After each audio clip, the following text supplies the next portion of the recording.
আজকের ব্রেকফাস্ট রেসিপির মধ্যে আলু পরোটা এবং ডিম পরোটা দুটোরই স্বাদ পাবেন একসঙ্গে। এতটা সহজভাবে তৈরি করে দেখাবো যে একবার বানিয়ে খেলে আবার বানাতে ইচ্ছে করবে। আসসালামু আলাইকুম বন্ধুরা, কিচেন বাঙালিয়ানা চ্যানেলে আপনাদের সবাইকে স্বাগত জানাই। চলুন তাহলে পরোটাগুলো কিভাবে বানিয়ে নিচ্ছে ঝটপট দেখে নিই। সবার প্রথমে একটা মিক্সিং বোলের মধ্যে 1 কাপ পরিমাণ ময়দা নিয়ে নিচ্ছি। আপনারা চাইলে আটা দিয়েও বানাতে পারেন। ময়দার মধ্যে সামান্য পরিমাণ লবণ দিয়ে দিচ্ছি, তার সাথে সামান্য পরিমাণ চিনি দিয়ে দিচ্ছি, আর অল্প করে একটু কালো জিরা দিয়ে দিচ্ছি, সাথে সামান্য পরিমাণ আজওয়াইন দিয়ে দিচ্ছি। তবে হাতের কাছে আজওয়াইন কালো জিরা না থাকলে না দিলেও চলবে। এবার সবকিছু একটু ভালোভাবে মিশিয়ে নিচ্ছি। শুকনো উপকরণগুলো মিশিয়ে নেওয়া হয়ে গেলে অল্প অল্প করে পানি দিয়ে একটা ডো মেখে নেব। তো পানিটা একেবারে দিয়ে ফেলা যাবে না, তা না হলে ময়দাটা নরম হয়ে যেতে পারে, তাই বারে বারে অল্প অল্প করে পানি দিয়ে ডোটা মেখে নেওয়াই ভালো। তো কিছুক্ষণ সময় নিয়ে ডোটা আমি একেবারে সফট করে মেখে নিয়েছি। এবার এই ডোটা থেকে কয়েকটা লেচি কেটে নেব। তো আপনারা পরোটার সাইজগুলো যত বড় করে রাখতে চাচ্ছেন তত বড় করে লেচিগুলো কেটে নেবেন। তো আমি এখানে 1 কাপ ময়দাতে 4টে মতো পরোটা তৈরি করে নেব। লেচিগুলো কেটে এক সাইডে রেখে দিয়েছি। এবার এইদিকে দুটো সেদ্ধ আলু নিয়েছি। আলু দুটোকে একটা গ্রেটারের সাহায্যে ভালোভাবে গ্রেট করে নেব। আপনারা চাইলে ম্যাশ করেও নিতে পারেন। তো আলু দুটো ভালোভাবে গ্রেট করে নিয়েছি। এবার এটাকে রান্না করে নেব। সেই জন্য কড়াইয়ের মধ্যে 1 টেবিল চামচ পরিমাণ সরিষার তেল দিয়ে দিয়েছি। তেলটা গরম হয়ে গেলে অল্প একটু পেঁয়াজ কুচি দিয়ে দিয়েছি। পেঁয়াজটা হালকা নাড়াচাড়া করে ভেজে নেব। খুব বেশি লালচে করার দরকার নেই, একটু ভাজা হয়ে গেলে হয়ে যাবে। এবার এখানে সামান্য পরিমাণ আদা রসুন বাটা দিয়ে দিচ্ছি। তারপরে এটাকে একটু ভালো করে ভেজে নেব যতক্ষণ না পর্যন্ত আদা রসুনের কাঁচা গন্ধটা চলে যায়।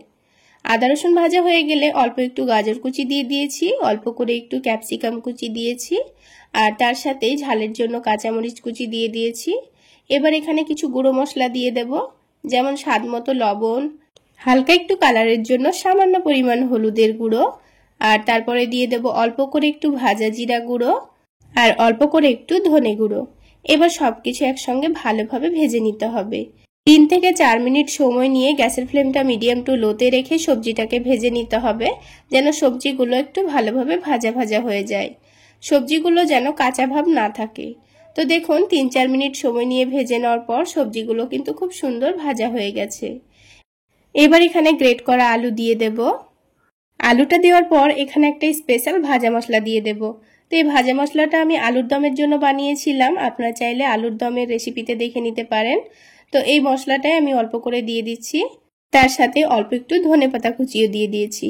এবার সবকিছু একসঙ্গে ভালোভাবে মিশিয়ে নেব। বন্ধুরা, এই মশলাটা দিলে কিন্তু এই আলুর পুরটা খেতে দুর্দান্ত লাগে। তো দেখুন সবকিছু একসঙ্গে ভালোভাবে মিশিয়ে নিয়েছি। এবার কিন্তু আমাদের আলুর পুর একেবারে রেডি। এবার এটাকে তুলে একটা বাটিতে রেখে দেব ঠান্ডা হওয়ার জন্য। তারপর আমি আপনাদের পরোটাগুলো তৈরি করে দেখিয়ে দিচ্ছি। পরোটাগুলো তৈরি করার আগে আমাদের আরও একটা কাজ রেডি করে নিতে হবে। তা আলাদা একটা বাটির মধ্যে 2টো ডিম ভেঙে নিচ্ছি। তার মধ্যে অল্প একটু পেঁয়াজ কুচি দিয়ে দেব। এবার ঝালের জন্য অল্প একটু কাঁচামরিচ কুচি দিয়ে দিচ্ছি, সাথে অল্প একটু ধনেপাতা কুচি দিয়ে দিচ্ছি, আর স্বাদ মতো লবণ দিয়ে দিতে হবে। হালকা একটু কালারের জন্য হলুদের গুঁড়ো দিয়ে দিচ্ছি, আর ওই ভাজা মশলাটাই অল্প করে দিয়ে দেব। তাহলে ডিমের টেস্টটাও কিন্তু দুর্দান্ত আসবে। তবে আপনারা চাইলে এই মশলার জায়গায় চাট মশলাও ব্যবহার করতে পারেন।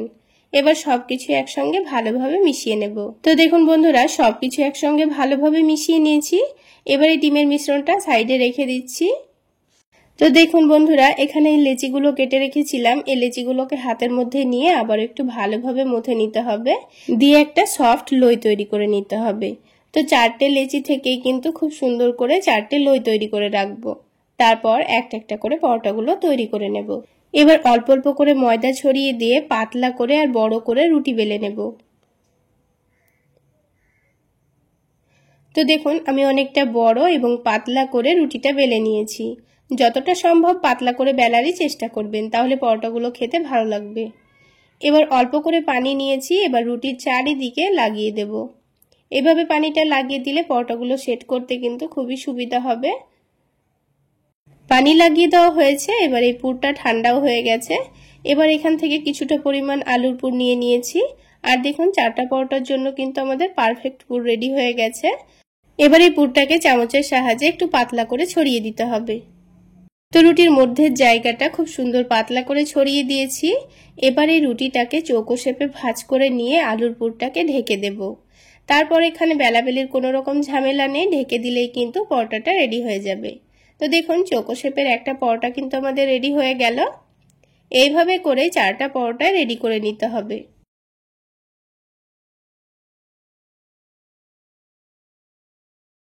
তো দেখুন 4টা পরোটাই কিন্তু আমি রেডি করে নিয়েছি।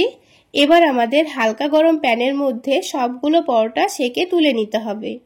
তো প্রথমে হালকা গরম প্যানের মধ্যে পরোটাটা দিয়ে উল্টে পাল্টে একটু লালচে কালার চলে আসলেই তুলে নেব। তো একটা পরোটা সেকে নেওয়া হয়ে গেল। ঠিক একইভাবে আমি সবগুলো পরোটা সেকে তুলে নেব। তাহলে বন্ধুরা আজকের এই পরোটা রেসিপি আপনাদের কেমন লাগলো অবশ্যই কমেন্ট সেকশনে জানাবেন। আর ভালো লাগলে একটা লাইক শেয়ার করে দেবেন। আর আমার এই সহজ রেসিপিগুলো যদি ইউটিউব চ্যানেল থেকে দেখে থাকেন চ্যানেলটি সাবস্ক্রাইব করে দেবেন। আর ফেসবুক পেজ থেকে দেখে থাকলে পেজটি ফলো করে দেবেন। সবগুলো পরোটা সেকে নেওয়া হয়ে গেলে প্যানের মধ্যে পরিমাণ মতো তেল দিয়ে দিয়েছি। তেলটা গরম হতে হতে এদিকে একটা করে পরোটা নিয়ে ডিমের ব্যাটারে ভালোভাবে ডুবিয়ে নেব। তো দেখে নিশ্চয়ই বুঝতে পারছেন কাজটা করা কতটা সহজ। ডিমের ব্যাটারে ডুবিয়ে নেওয়ার পর এদিকে তেলটাও গরম হয়ে গেছে। এবার পরোটাটাকে তেলের মধ্যে ছেড়ে দিয়েছি। তারপর যখন একদিকটা হয়ে যাবে তখন এটাকে উল্টে দেব। আর অবশ্যই গ্যাসের ফ্লেমটা মিডিয়াম টু লোতে রেখে পরোটাগুলো ভেজে নেবেন, তাহলে কিন্তু ওপরের ডিমটা পুড়ে যাবে না, কিন্তু পরোটাগুলো খুব সুন্দর ভাজা হয়ে যাবে। তো দেখুন উল্টে পাল্টে পরোটাটাকে কিছুক্ষণ সময় নিয়ে ভেজে নিলে পরোটাটাও খুব সুন্দর ফুলে উঠবে। তো উল্টে পাল্টে সেকে নেওয়ার পর পরোটার কালারটাও কিন্তু খুব সুন্দর চলে এসছে। এবার আমি পরোটার তেলটা ঝরিয়ে নিয়ে তুলে নিয়েছি। আর ঠিক একইভাবে আমি আপনাদের আরও একটা পরোটা ভেজে দেখিয়ে দিচ্ছি। দেখুন তো আরও একটা পরোটা দেওয়ার পর একদিকটা হয়ে গেলে উল্টে দিয়েছি।